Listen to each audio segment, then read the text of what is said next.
आइए भक्तों, आज सुनते हैं हरतालिका तीज व्रत कथा। तो एक बार बोलिए प्रेम से शिव जी की जय, माता पार्वती की जय, गौरी पुत्र गणेश भगवान की जय। सूत जी कहते हैं, मंदार की माला से जिन पार्वती जी का केशपाश अलंकृत है और मुंडों की माला से जिन शिव जी की जटा अलंकृत है, जो पार्वती दिव्य वस्त्र धारण की है और जो शिव जी दिगंबर अंगे हैं, ऐसे शिव पार्वती जी तथा श्री शिव जी को प्रणाम करता हूँ।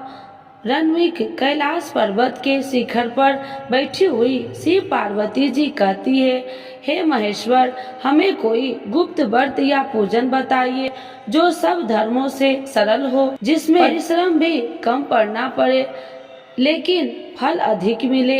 हे नाथ, यदि आप मुझ पर प्रसन्न है तो यह विधान बतलाइए। हे प्रभु, किस तप से, व्रत या दान से आदि मध्य और अंत रहित पाप जैसे महाप्रभु हमको प्राप्त हुए हैं। शिव जी बोले, हे देवी सुनो, मैं तुमको एक व्रत जो मेरा सर्व पर और छिपाने योग्य है, लेकिन तुम्हारे प्रेम के वशीभूत होकर मैं तुम्हें बतलाता हूँ। शिव जी ने कहा, भारतवर्ष में जैसे नक्षत्रों में चंद्रमा, ग्रहों में सूर्य, वर्णों में ब्राह्मण, देवताओं में विष्णु भगवान, नदियों में गंगा, पुराणों में महाभारत, वेदों में 7 वेद और इंद्रियों में मन श्रेष्ठ है, सब पुराणों और वेदों का सर्वस्त्र जिस तरह कहा जाता है, मैं तुम्हें एक प्राचीन व्रत बतलाता हूँ।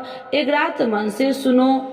जिस व्रत के प्रभाव से तुमने मेरा आधा आसन प्राप्त किया है, वह मैं तुमको बतलाऊंगा, क्योंकि तुम मेरी प्रियसी हो। भाद्रपद मास के हस्त नक्षत्र से युक्त शुक्ल पक्ष की तृतीया तिथि को उसका अनुष्ठान मात्र करने से स्त्रियां सब पापों से मुक्त हो जाती है। हे देवी, तुमने आज से बहुत दिन पहले हिमालय पर्वत पर इस व्रत को किया था, वह वृत्तांत मैं तुमसे कहूँगा। पार्वती जी ने पूछा, हे नाथ, मैंने क्यों यह व्रत किया था, यह सब आपके मुख से सुनना चाहती हूँ। उत्तर की ओर एक बड़ा रणविक और पर्वतों में श्रेष्ठ हिमाम नामक पर्वत है। उसके आसपास तरह तरह की भूमियां है, तरह तरह के वृक्ष उस पर लगे हुए हैं, नाना प्रकार के पक्षी और अनेक प्रकार के पशु उस पर निवास करते हैं। वहां पहुंचकर गंधर्वों के साथ बहुत से देवताएं सिद्ध चरण परित्रंग सवर्ता प्रसन्न में विचरण करते हैं। वहां पहुंचकर गंधर्व गाते हैं, अप्सराएं नाचती है। उस पर्वत राज के कितने ही शिखर ऐसे हैं कि जिसमें अष्टफिक रत्न वैद्य वनिक आदि की खाने भरी है। यह पर्वत ऊंचा तो इतना अधिक है कि मित्र के घर की तरह समझकर आकाश का स्पर्श किए रहता है। उसके समस्त शिखर सदैव हिम बर्फ से आच्छादित रहते हैं। गग जल की ध्वनि सदा सुनाई देती है। हे पार्वती, तुमने वाले काल में उसी पर्वत पर तपस्या की थी। 12 वर्षों तक तुम उल्टी टांग कर केवल धुआं पीकर रही। 64 वर्षों तक सूखे पत्थर खाकर रही। माघ मास में तुम जल में बैठी रहती है और वैशाख दोपहरिया में 5 गिन तापती है। श्रावण महीने में जल बरसात तो तुम भूखी प्यासी रहकर मैदान में बैठी रहती है। तुम्हारे पिता इस तरह के कष्ट सहन को देखकर बड़ी दुखी हुए। वे चिंता में पड़ गए कि मैं अपनी कन्या किसको दूं। उसी समय नारद जी वहां आ पहुँचे। मुनि श्रेष्ठ नारद जी उस समय फिर से तुम्हें देखने गए थे। नारद जी को देखकर गिरी के अंधे पाद आसन आदि देखकर उनकी पूजा की और कहा, हे स्वामी, आप किस लिए आए? मेरा अहो भाग्य है, आपका आगमन मेरे लिए अच्छा है। नारद जी ने कहा, हे पर्वतराज सुनो, मैं भगवान विष्णु का भेजा हुआ आपके पास आया हूँ। आपको चाहिए कि यह योग्य कन्या रतन किसी योग्य वर को दे। भगवान विष्णु के समान योग्य वर ब्रह्मा, इंद्र और शिव इनमें से कोई नहीं है, इसीलिए मैं यही कहूँगा कि आप अपनी कन्या भगवान विष्णु को ही दे दें। हिमवान ने कहा, भगवान विष्णु स्वयं मेरी कन्या ले रहे हैं और आप यह संदेश लेकर आए हैं, मैं तो उन्हें अपनी कन्या दूंगा। हिमवान की इतनी बात सुनकर मुनिराज नारद आकाश में विलीन हो गए। वे पीताम्बर, शंख चक्र और गदाधारी भगवान विष्णु के पास पहुँचे।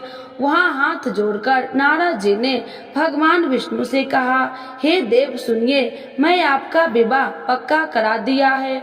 उधर हिमवान ने पार्वती के पास जाकर कहा कि हे पुत्री, मैंने तुम्हें भगवान विष्णु को दे डाली। तब पिता की बात सुनकर तुम बिना उत्तर दिए ही अपनी सखी के घर चली गई। वहीं जमीन पर पड़कर तुम बड़ी दुखी होती हुई विलाप करने लगी। तुमको प्रकार विलाप करती हुई देखकर सखी बोली, तुम क्यों इतनी दुखी हो? इसका कारण बताओ। तुम्हारी जो कुछ इच्छा हो मैं यथाशक्ति उसको पूरा करने की चेष्टा करूंगी, इसमें कोई संशय नहीं है। पार्वती बोली, मेरी जो कुछ अभिलाषा है उसे तुम्हें प्रेम पूर्वक सुनो। मैं एकमात्र शिव जी को अपना पति बनाना चाहती हूँ, जिसमें कुछ भी संशय नहीं है। मेरे इस विचार को पिताजी ने ठुकरा दिया, इसमें मैं अपने शरीर को त्याग दूंगी। पार्वती की इस बात को सुनकर सखियों ने कहा कि शरीर का त्याग न करो, चलो किसी ऐसे वन में चले जहाँ पिता को पता न लगे।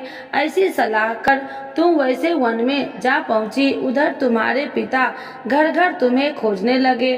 दूतों द्वारा भी खबर लेने लगे कि कौन देवता या किन्नर मेरी पुत्री को हर ले गया है। उन्होंने मन ही मन कहा, मैं नारद जी के आगे प्रतिज्ञा कर चुका हूँ कि अपनी पुत्री भगवान विष्णु को दूंगा।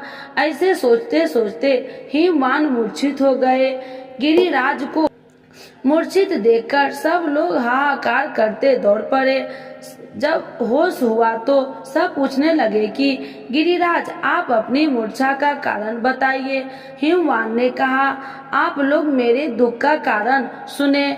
न मालूम कौन मेरी कन्या को हर ले गया है। ऐसा नहीं हुआ तो उसी काले सांप से काट लिया या सी खा गए होंगे। हाय हाय, मेरी बेटी कहाँ गई? किसी दुष्ट ने मेरी पुत्री को मार डाला। ऐसा कह वे वायु के झोंके से कांपते हुए वृक्ष के समान कांपने लगे। इसके बाद हिमवान तुम्हें वन वन खोजने लगे। वह वन भी शिव, भालू, हिंसक जंतुओं से भरा भयानक हो रहा था। तुम भी अपनी सखियों के साथ उस भयानक वन में चलती चलती एक ऐसी जगह पर जा पहुंची जहां एक नदी बह रही थी। उसके रमणीय तट पर एक बड़ी सी कंधार था। तुमने उसी कंधार में आश्रय बना लिया और मेरी एक बालू कामी प्रतिज्ञा बनाकर अपनी सखियों के साथ निहार कर रहकर मेरी आराधना करने लगी। जब भाद्रपद शुक्ल पक्ष की हस्त नक्षत्र युक्त तृतीया तिथि प्राप्त हुई, तब तुमने मेरी विधिवत पूजन किया और रात भर जाकर गीत विद्यार्थी से मुझे प्रसन्न करने आया।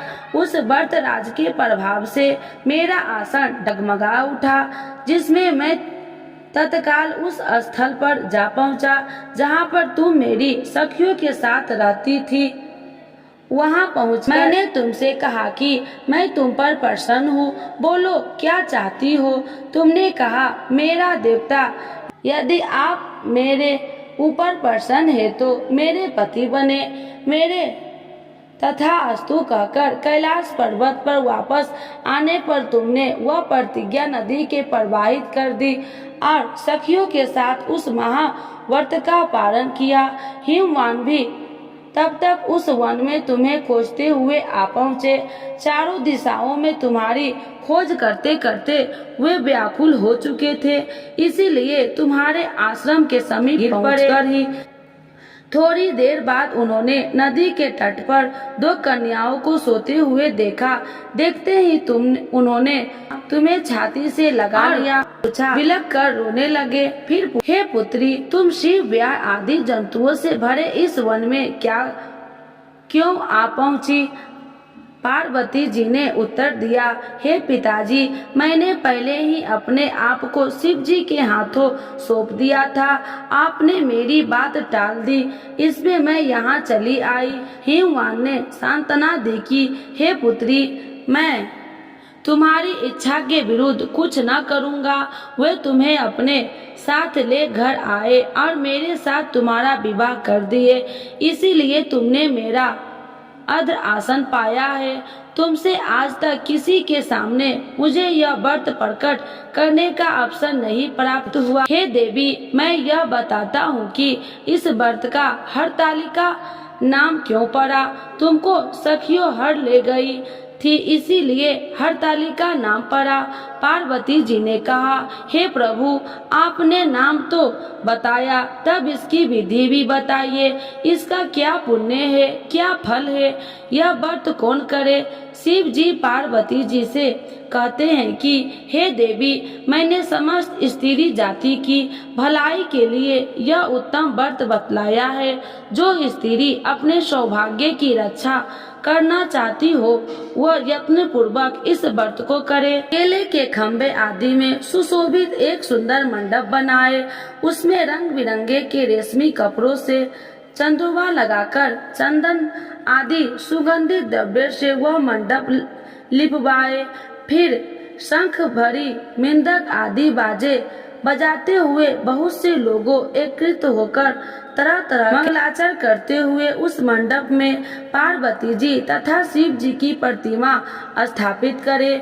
उस रोज दिन भर उपवास कर बहुत से सुगंधित फूल, सुगंधित और मनोहर धूप, नाना प्रकार के नैवेद्य आदि एक करत मेरी पूजा करे और रात भर जागरण करे।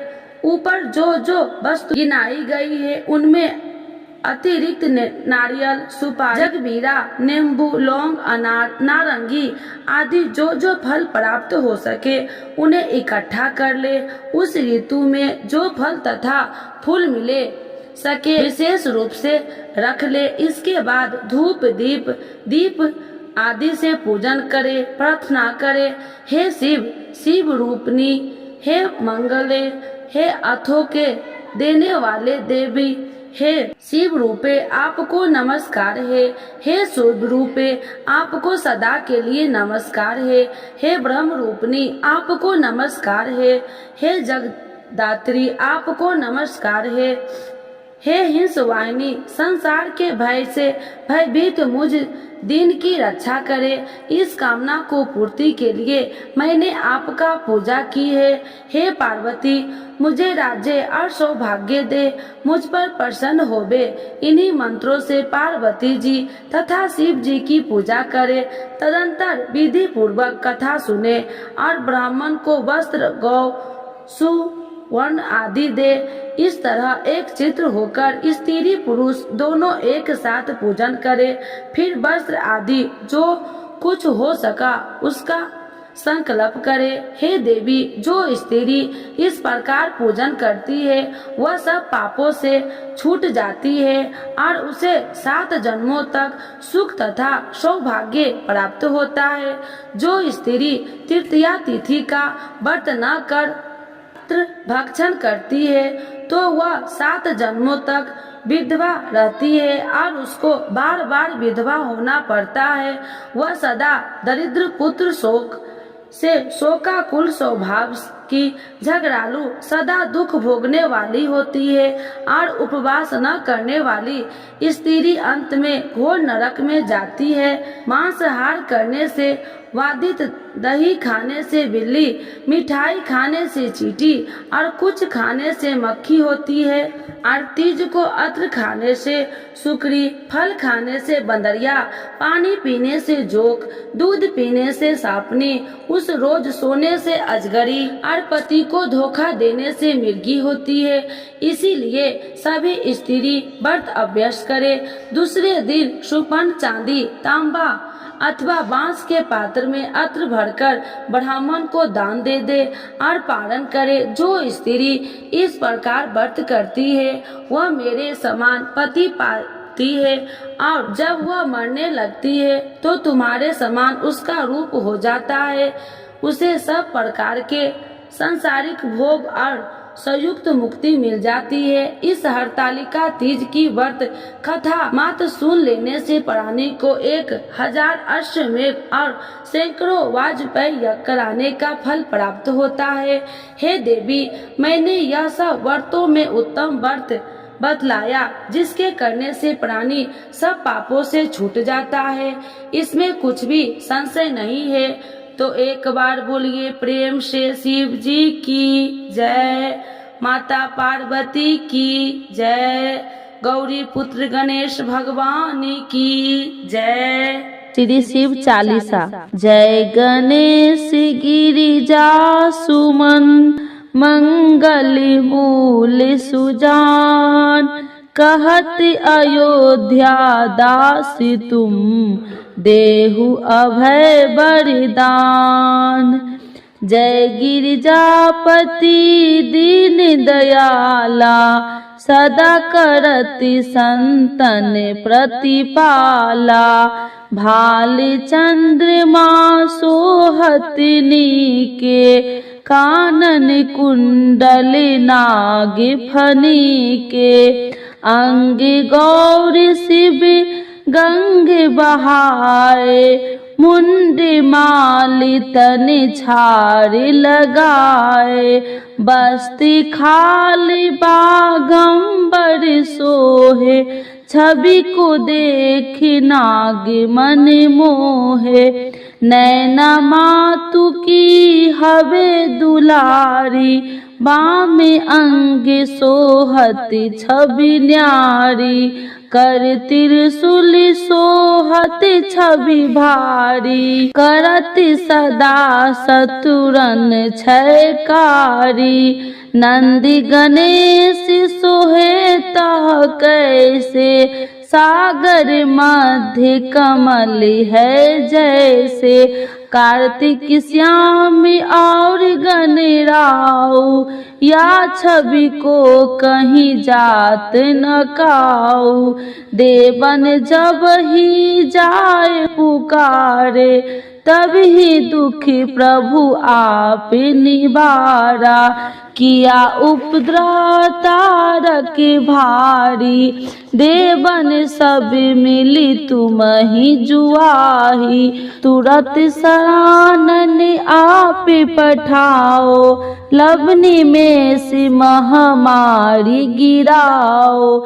आप जलंधर असुर संगारा, सुयस तुम्हारा विदित संसारा।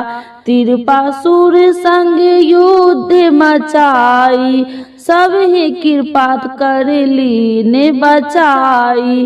किया तप ही भागीरथ भारी, पूरब प्रतिज्ञाता सुपुरारी।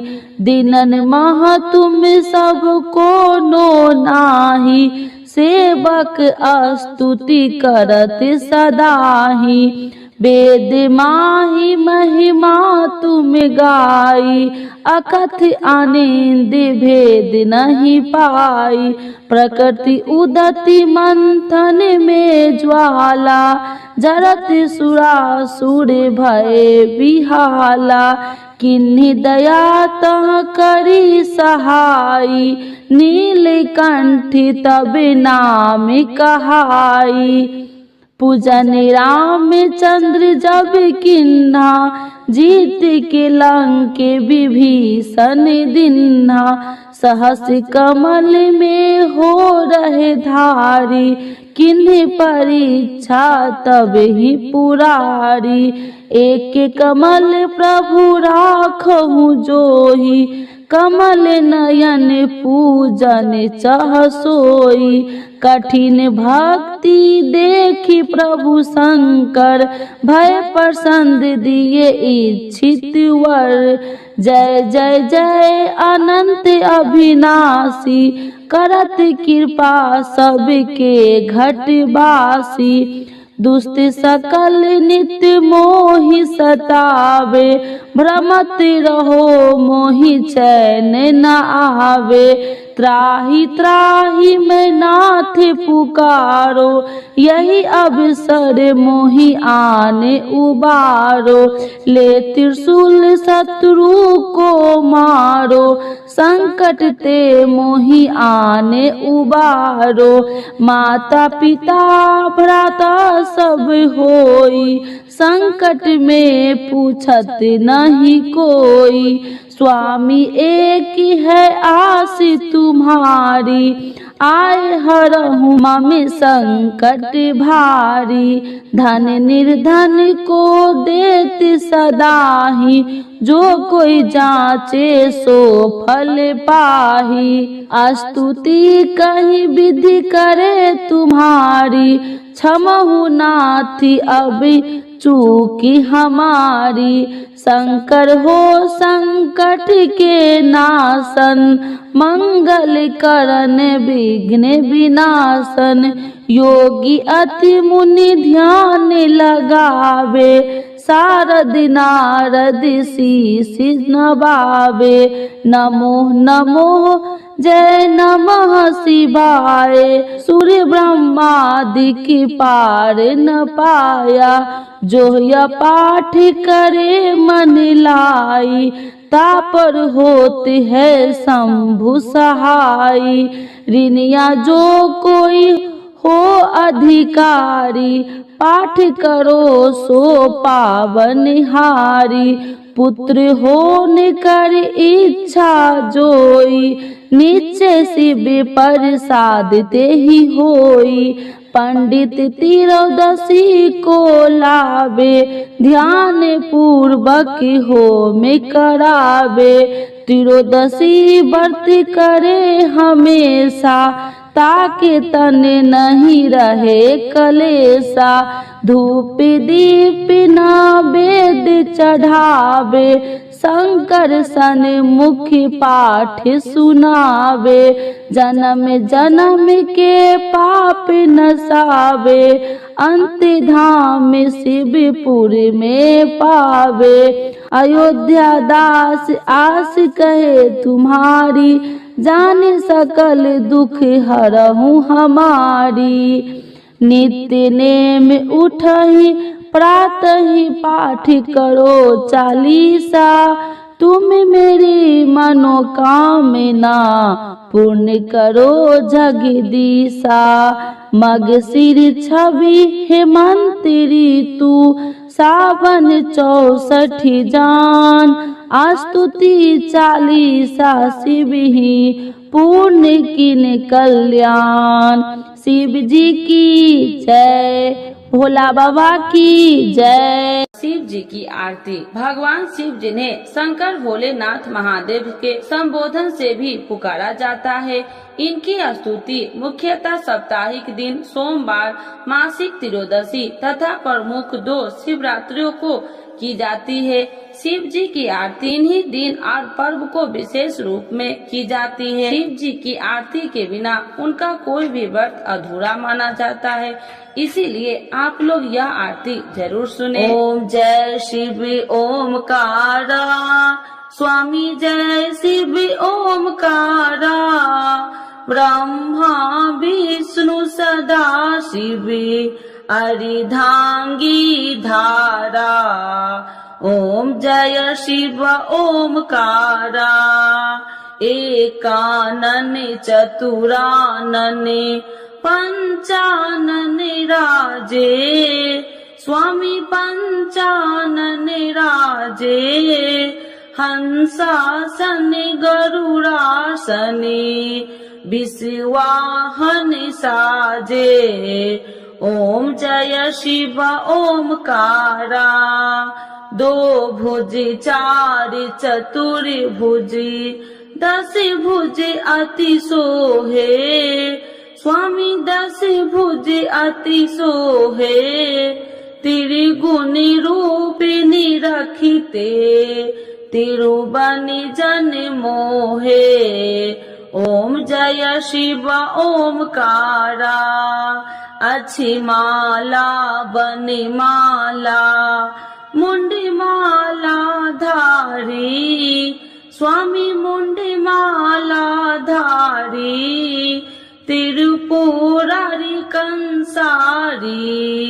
करिमाला धारी। ओम जय शिव ओमकारा। श्वेतांबर पीतांबर बाघांबर अंगे। स्वामी बाघांबर अंगे। सनिकादिकी गरुणादिकी भूतादिकी संगे। ओम जय शिव ओमकारा। करके मध्य कमंडल चक्र त्रिशूलधारी।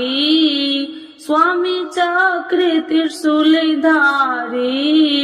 सुखकारी दुखिहारी जगे पालनकारी। ओम जय शिव ओमकारा। ब्रह्मा विष्णु सदा शिव जानति अविवेका। स्वामी जानति अविवेका। मधु कैटभ दो मारे सुर भयहीन करे। ओम जय शिव ओमकारा। लक्ष्मी व सावित्री पार्वती संगा। स्वामी पार्वती संगा। पार्वती अर्धंगी शिव लहरी गंगा। ओम जय शिव ओमकारा। पार्वती सोहे पार्वती शंकर कैलासा। स्वामी शंकर कैलासा। भांग धतूर का भोजन भस्मी में बसा। ओम जय शिव ओमकारा। जटा में गंगा बहती है गले मुंडन माला। स्वामी गले मुंडन माला। शेष नाग लिपटावती ओढ़त मृग छाला। ओम जय शिव ओमकारा। काशी में विराजे विश्वनाथ नंदी ब्रह्मचारी। स्वामी नंदी ब्रह्मचारी।